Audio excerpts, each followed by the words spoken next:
Hey everyone, welcome to the last Fine Art Friday video of the school year. This week I'm going to talk to you guys about the art of sand sculpture. I figured this would be a great way to kick off summer vacation. So whenever you're at the beach and you're building sandcastles, which I'm sure many of you have done, you are actually sculpting. So this is the same kind of process, or it's a similar process to the work that we did in ceramics this year.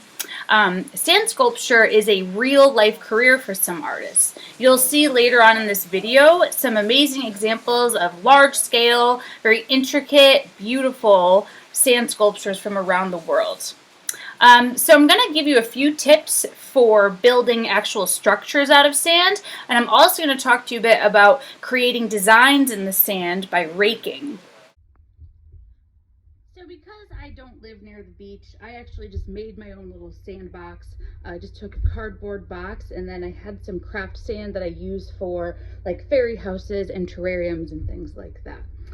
So you're going to need, first of all, some sand, and you're also going to need some water. It's really important that when you are sculpting with sand that the sand is nice and moist, wet, because otherwise it will kind of crumble, and you want it to be packed and firm so that it could support whatever structure it is that you're making. It's kind of the same thing with clay, another earth material. You have to get it a little bit wet in order to make it workable. So I have a water bottle here. I'm just going to spray it a little bit.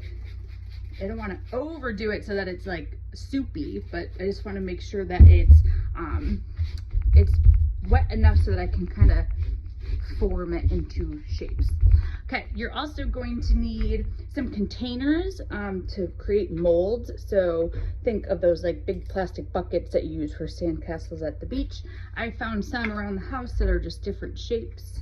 And also some carving tools, and that kind of depends on what it is that you're going to sculpt.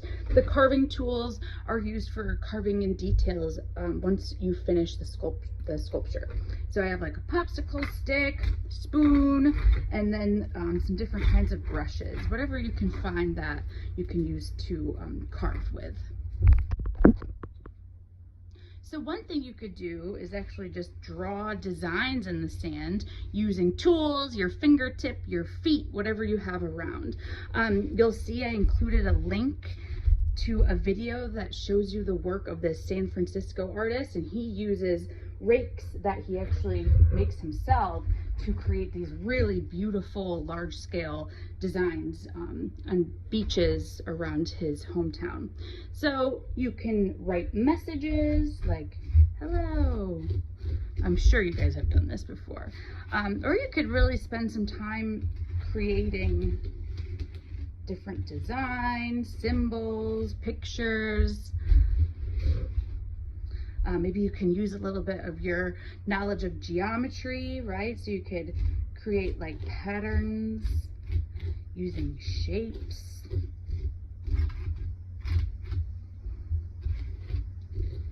And the cool thing about sand, kind of like clay, is that you can always just start over if you don't like what you made the first time. So what I'm going to do here is take all of the sand that I do have. I don't have very much. I'm going to take all of it and kind of bring it together into one pile. And again, adding water to make sure that it is firm and compact, and so that the sand can hold together. So I'm adding a little bit more water. I don't have very much to work with here, but what you're going to see me do is I'm going to use some different tools and carve away to create a jellyfish. I'm going to try to make a jellyfish.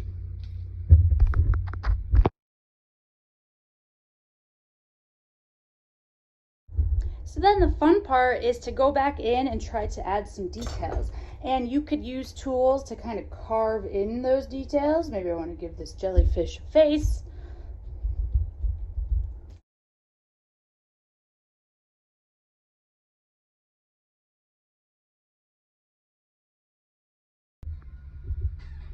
So the other thing I wanted to show you is just how to use the containers to create molds.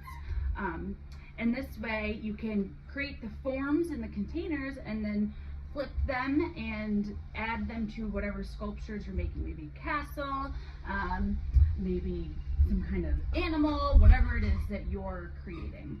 So what you're going to do is make sure the sand is compact by wetting it, and then you're going to pack whatever container you want to use with the sand.